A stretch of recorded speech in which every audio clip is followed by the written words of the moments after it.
Selanjutnya kita akan mendengarkan penyampaian hasil seleksi nasional berdasarkan tes oleh Ketua Majelis Rektor Perguruan Tinggi Negeri Indonesia sekaligus Ketua Penanggung Jawab SNPMB yaitu Prof. Ganefri. Kepada Prof. Ganefri kami persilakan. Terima kasih Pak Prof. Edward. Assalamualaikum warahmatullahi wabarakatuh. Selamat pagi, salam sejahtera bagi kita semua. Salam. Alhamdulillahirrabbilalamin. Wassalatu wassalamu ala asrofil anbiya'i wal mursalin. Sayyidina wa maulana Muhammadin wa ala alihi washabihi ajmain. Yang sama-sama terhormati Pak Dirjen Dikti, Profesor Dr. Renat Abdul Haris MEC, Ibu Dirjen Vokasi, Ibu Dr. Insinyur Kiki Yuliati MEC, dan Kepala Badan Standar Kurikulum dan Asesmen Pendidikan, Kemendikbudristek, Bapak Anindito Aditomo, PhD, atau Pak Nino, Bapak Ibu Panitia SNPMB tahun 2024, Ibu Wakil Ketua Prof. Rina, Prof. Edward, Pak Ali Ridho, dan Pak Ahmad Taqwa, dan yang kami hormati Ibu Sesdirjen yang juga Ketua Pelaksana, Prof. Cici, dan teman-teman tim panitia. Pertama tentu kita bersyukur ini karena sebentar lagi insya Allah tahapan panjang dari proses seleksi nasional berdasarkan tes dalam rangka seleksi nasional penerimaan usaha baru tahun 2024 akan kita umumkan jam 3 sore ini. Seperti tadi yang disampaikan oleh pengarah ya Pak Dirjen Dikti, Bu Dirjen Vokasi dan Kepala BSKAP bahwa tahapan daripada proses seleksi nasional berbasis tes ini insya Allah jam 3 nanti akan kita umumkan yang diikuti tadi kalau dari jumlah perguruan tinggi Bapak Ibu ini ada peningkatan dari tahun yang lalu.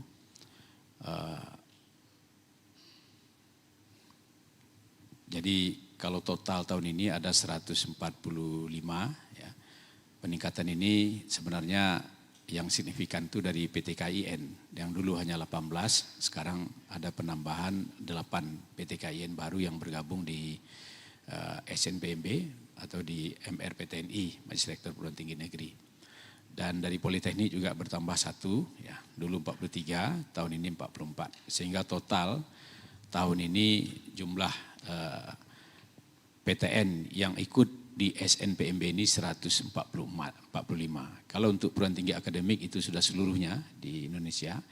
Kalau Politeknik juga seluruhnya, Politeknik Negeri. Dari PTKIN ini hanya khusus yang sudah berstatus Universitas Islam Negeri dan mempunyai prodi akademik. Lanjut Mas. Kalau jumlah registrasi Bapak Ibu, ya kalau kita lihat tahun 2024 ini dilihat dari tahun kelulusan yang ikut begitu ya, bahwa yang melakukan registrasi akun permanen di tahun 2024 itu totalnya 1.583.000 ya. Kemudian peserta UTBK SNBT itu 785.000 yang ini yang ikut begitu ya. Jadi hanya separuh ini dari yang punya akun. Dan yang lulus itu lebih kurang 231.000. Peserta ini berasal dari angkatan 2022, 2023 dan 2024. Jadi angkatan 2024 1.421.091, peserta dari tamat tahun 2023 135.251 dan tamat tahun 2022 26.903. Ini sesuai dengan Permendikbud bahwa yang boleh ikut SNBT itu adalah yang tamat 3 tahun terakhir. Ya. Jadi totalnya 1.583.245 ya, yang punya akun.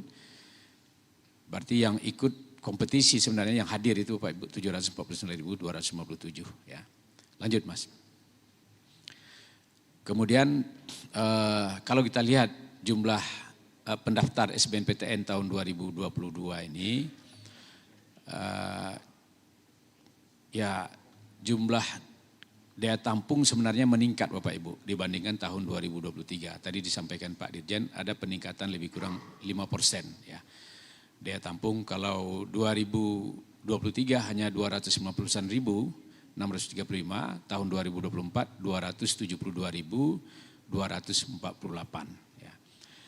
Termasuk juga yang KIP kuliah ya, jumlah peserta KIP kuliah tahun ini 2024 260.000.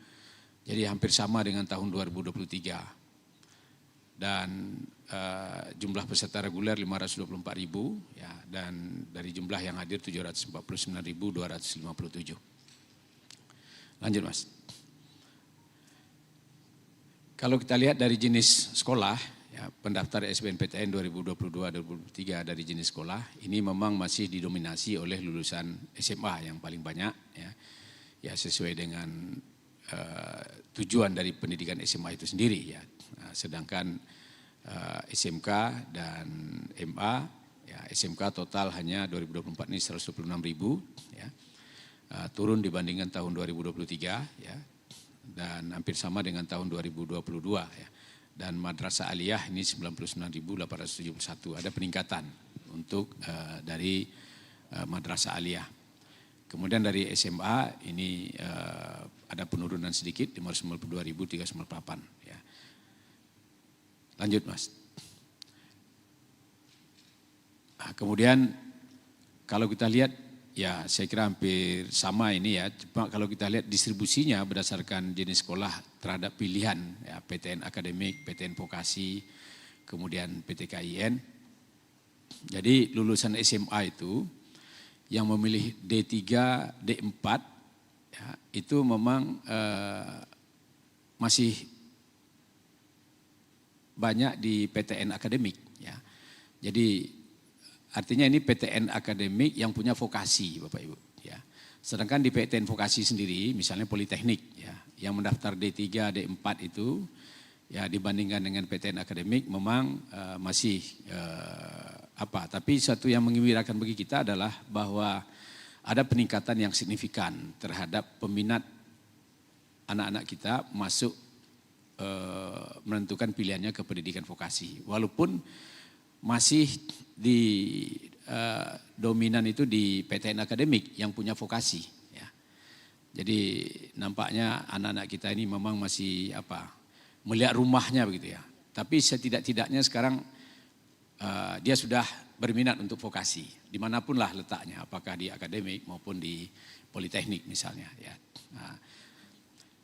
Jadi dan ternyata juga dari lulusan SMK itu banyak yang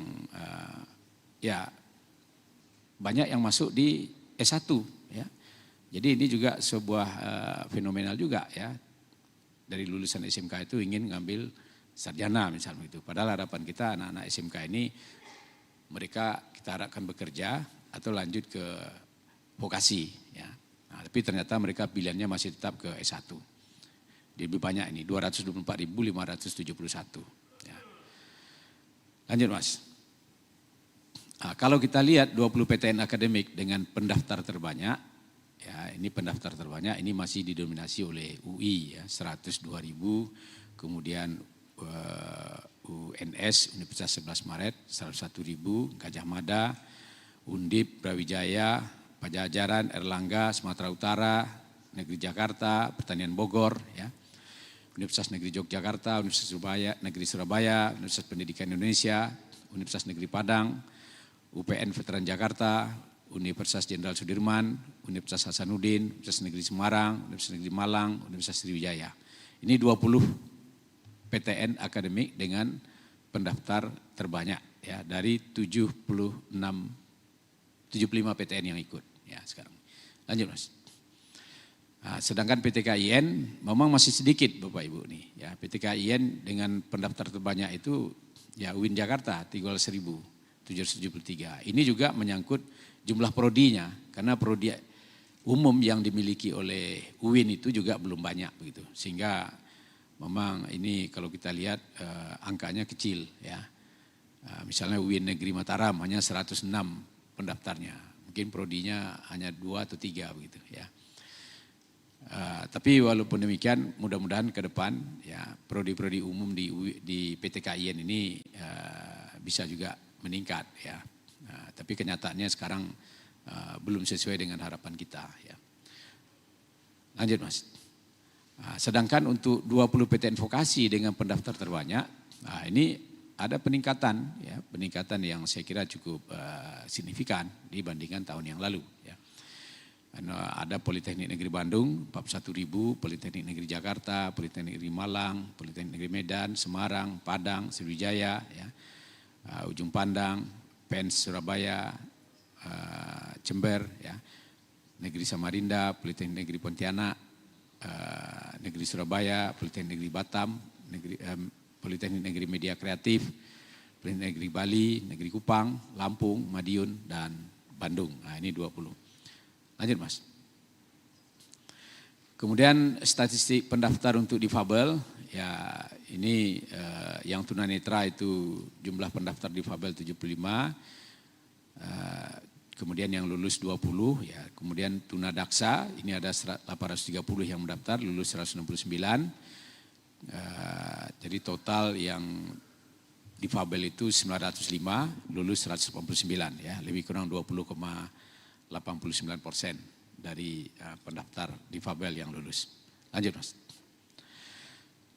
Kalau kita lihat daya tampung, ya, hasil seleksi SNBT 2024 berdasarkan pilihan 1 tadi disampaikan oleh Pak Dirjen, ya, 93% lebih itu memilih PTN akademik, ya, 748.491, ya. Pilihan satunya PTKIN 14.000, PTN vokasi 22.000 yang memilih pilihan 1, ya. Pilihan 2 akademik 699.000, ya.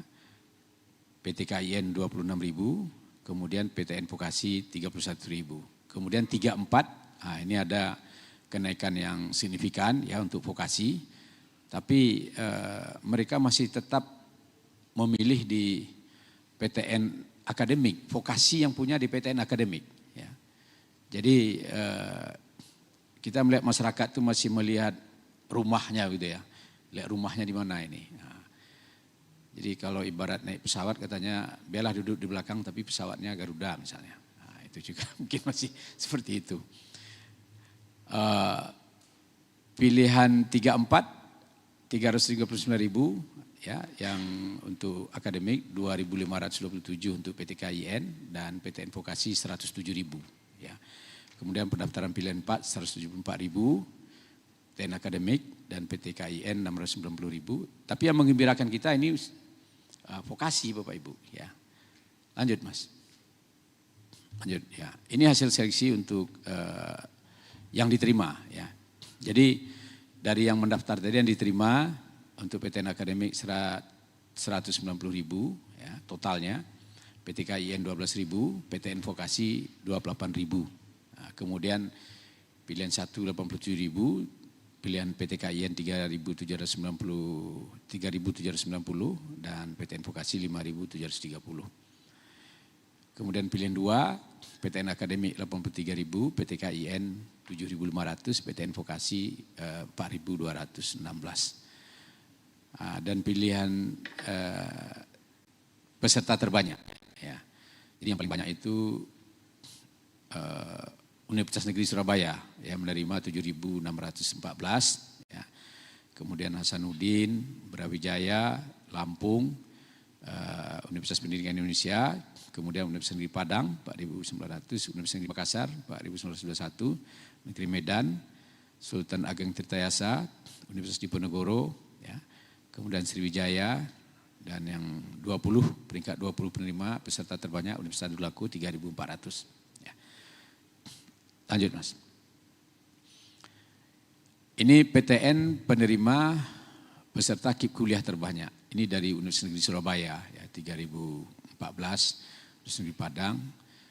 Jadi ini juga kita lihat nanti Bapak Ibu pendaftar KIP kuliah itu memang di luar Jawa, ya, juga ada peningkatan gitu, ya. Kemudian yang paling rendah ini Universitas Trunojoyo Madura, ya, 1.339. Tapi kalau dilihat dari kuota yang diterima, rata-rata ini separuh dari yang lulus, ya. Separuh dari yang lulus itu diterima KIP kuliah ini. Nah, ini kan, ini artinya ini calon Bapak Ibu ya, ini bukan penerima peserta. Jadi calon, jadi PTN penerima peserta calon KIP kuliah. Jadi belum tentu dia lulus KIP kuliah. Karena kuota yang disiapkan, yang tersedia itu juga tidak sebanyak kuota yang peserta yang diterima. Ya, ini juga masalah bagi kita di PTN. Ya. Tapi mudah-mudahan semua yang diterima KIP kuliah ini mereka semua dapat kuliah. Ya. Itu harapan kita. Ya. Walaupun dia tidak dapat kuliah, mungkin bisa dapat UKT 1 dan 2 misalnya nanti. Ya. Lanjut Mas.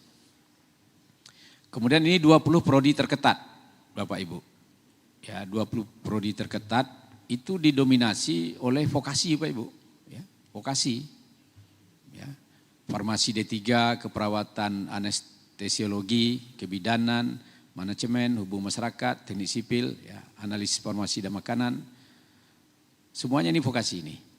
Ya. Tapi vokasinya ada semua di universitas. Ya. Tapi setidak-tidaknya dengan adanya Dirjen Vokasi, peminat masyarakat untuk vokasinya sudah tinggi Bu. Ya, udah tinggi Bu Kiki ini. Ya. Sudah minatnya sudah terhadap vokasi sudah tinggi gitu. Termasuk juga skornya Bapak kita lihat nanti Bapak Ibu. Ya, lanjut. Nah, ini jadi semuanya 20 prodi terketat itu ada di perguruan tinggi akademik. Ya, dan itu vokasi semua. Ya. Dan itu vokasi semua. Lanjut Mas. Ini Bapak Ibu, 20 provinsi dengan peserta KIP kuliah lulus terbanyak ini. Kita lihat Jawa Timur ya, pendaftarnya cukup banyak, 109.000. Yang diterima 11.000. Saya hanya menarik ini yang di luar Jawa Bapak Ibu. Di luar Jawa itu Sumatera Utara dan Sumatera Barat. Ya. Itu pendaftar KIP kuliah terbanyak di luar Jawa. Sumatera Utara 69.000, Sumatera Barat 59.000. Ya. Jadi yang diterima di Sumatera Utara 7.612, di Sumatera Barat 5.371. Ya. Lanjut Mas. Lanjut. Ya, ini 20 PTN akademik dengan rata nilai UTBK tertinggi, Pak Ibu. Nah, ini kita lihat ya.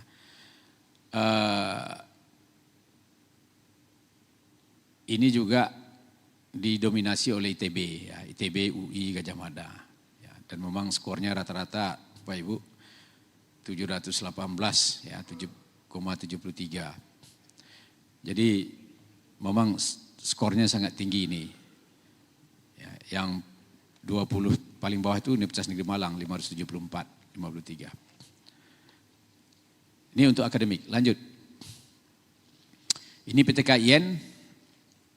Jadi memang gapnya masih tinggi Bapak Ibu ya, antara yang akademik dengan ya PTN akademik yang ada di bawah Dikti dengan PTKIN yang di bawah Kemenak. Ya, jadi gap nilainya kalau tadi kita lihat UI itu hampir 800, 700 sekian ya. UIN Jakarta yang paling tinggi di sini 568. Lanjut Mas. Ya. Vokasi ini bagus Bapak Ibu ya. 20 PTN vokasi dengan rata nilai UTBK tertinggi. Jadi gapnya ini juga sudah berkurang ya, antara nilai tertinggi di vokasi dengan nilai tertinggi rata tertinggi di PTN akademik ya. Ini kan 610. Kalau UI tadi kita lihat sekitar 700-an lebih ya, hampir 800. Tapi dibanding tahun yang lalu sebenarnya ini gapnya sudah semakin kecil ya. Lanjut Mas. Ini 20 pendaftar diterima dengan nilai UTBK tertinggi. Ya. Jadi memang masih didominasi oleh perguruan tinggi akademik. Ya. Ini maksudnya Bapak Ibu, ini anaknya sebenarnya, tapi kita tidak mau menyebutkan anaknya. Ya. Jadi anak yang masuk di teknik elektro, ya ada anak yang masuk di teknik elektro, nilai UTBK-nya 899 tertinggi. Ya. Kemudian ada itu di UI. Jadi pemegang nilai UTBK tertinggi itu ada di UI. Anaknya ada di jurusan teknik elektro. Ya. Siapa anaknya bisa ditelusuri sebenarnya. Ya, kami ada sebenarnya, tapi nanti tidak etis juga karena nilai ini kan juga personal sifatnya, private. Ya. Nah, tapi yang kedua Gajah Mada Bapak Ibu nih, ya Gajah Mada. Ya sama dengan Pajajaran. Nah, ini di Pajajaran juga ada yang tertinggi nih, di pendidikan dokter. Ya, jadi kedokteran pada umumnya ini, Gajah Mada di kedokteran gigi, di Jenderal Sudirman juga dokter, ya, Gajah Mada di teknik industri. Nah, ini di Pajajaran juga ada lagi yang pendidikan dokter. Jadi yang masuk kategori 10 besar di UI itu ada 1 orang, ya, kemudian di Gajah Mada ini ada 4 orang, di Pajajaran ada 2 orang, ya, kemudian di Unsud ada 1 orang, ITB ada 1 orang. Lanjut. Nah, ini yang 20. Jadi memang mayoritas nampaknya skor tertinggi itu didominasi oleh anak-anak kita yang memilih kedokteran. Ya. Ini juga di UI, ya, universitasnya itu juga ITB, UI, UGM, ya, Pajajaran. Nah, ini. Brawijaya juga ada ini. Ya, di Diponegoro, ya, Jember, Sudirman, 11 Maret. Juga di kedokteran. Lanjut. Ini yang menarik Bapak Ibu nih, ya. Hasil UTBK yang menggunakan kurikulum merdeka. Ya. Kalau kita lihat dari jumlah pendaftar, sebenarnya yang dari kurikulum merdeka itu tidak banyak dibandingkan dengan yang menggunakan kurikulum K13. Ya. Dan tapi ternyata rata skor lulusnya, ya, untuk anak tamat SMA yang menggunakan kurikulum merdeka itu 557 skornya Bapak Ibu. Sedangkan anak SMA yang menggunakan kurikulum 13 548. Artinya memang skor rata-rata anak-anak yang ikut SNBT melalui UTBK ini yang menggunakan kurikulum merdeka itu ternyata lebih tinggi sedikit, ya, lebih tinggi daripada anak-anak yang menggunakan kurikulum SMA K13. Artinya walaupun secara persentase, ya, penerimaan kurikulum merdeka ini pendaftarnya lebih rendah begitu, namun rata skor UTBK-nya lebih tinggi begitu. Ya. Jadi artinya kebijakan pemerintah saat ini menggunakan kurikulum merdeka untuk tahap awal ini Pak Ibu, kalau kita lihat dari data UTBK ini, saya kira ini termasuk sukses begitu ya, karena nilai rata-rata skornya ini lebih tinggi, ya, daripada nilai rata-rata anak-anak yang menggunakan kurikulum yang lain. Ya. Termasuk juga di SMK, ya, di SMK juga lebih tinggi yang menggunakan kurikulum merdeka. Ya. Anak-anak yang tamat SMK yang menggunakan kurikulum merdeka skor rata-ratanya lebih tinggi dibandingkan dengan anak-anak SMK yang menggunakan kurikulum K13. Jadi 522 dengan 509. Mungkin yang SMA juga 557, 548. Silakan lanjut.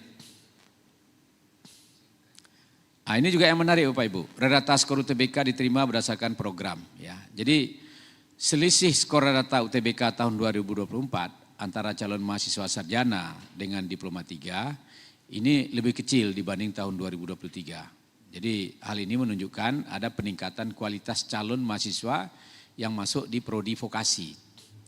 Bapak Ibu lihat yang merah ini, ya, yang merah, yang oranye itu. Oranye itu yang diterima melalui anak-anak D3. Ya. Tahun 2023 itu lebih kurang rata-ratanya 490 sekian, ya, 490 sekian. Tahun 2024 ini sudah di atas 520-an. Jadi kalau 2023 gapnya antara pendidikan akademik dengan vokasi itu 48,76. Ya. Sekarang gapnya semakin kecil, 23,03. Artinya bahwa anak-anak yang masuk di prodi vokasi sekarang ini itu sudah anak-anak yang cerdas Bapak Ibu. Sudah dari sisi kemampuan tidak berbeda jauh dengan anak-anak dari S1 ya. Nah, ini bisa kita lihat dari kita bandingkan antara 2023-2024. Ini kan tahun kedua kita melaksanakan ya. Tahun kedua kita melaksanakan penggabungan SNPMB ini antara pendidikan akademik, PTN Vokasi dan PTKIN. Ya, ini tahun kedua kita laksanakan. Tapi ini sudah bisa kita lihatkan datanya. Ya. Lanjut. Ya, jadi nanti Bapak Ibu insya Allah jam 3 ini akan diumumkan SNBT ini di laman Mirror di 41 PTN. Ya. Dan tentu kita menyampaikan selamat bagi anak-anak kita yang berhasil dan jangan kecewa bagi anak-anak yang belum berhasil, anak-anak kita yang belum berhasil karena masih ada kesempatan. Ya. Masih ada kesempatan melalui jalur seleksi sendiri yang dilaksanakan oleh berbagai PTN.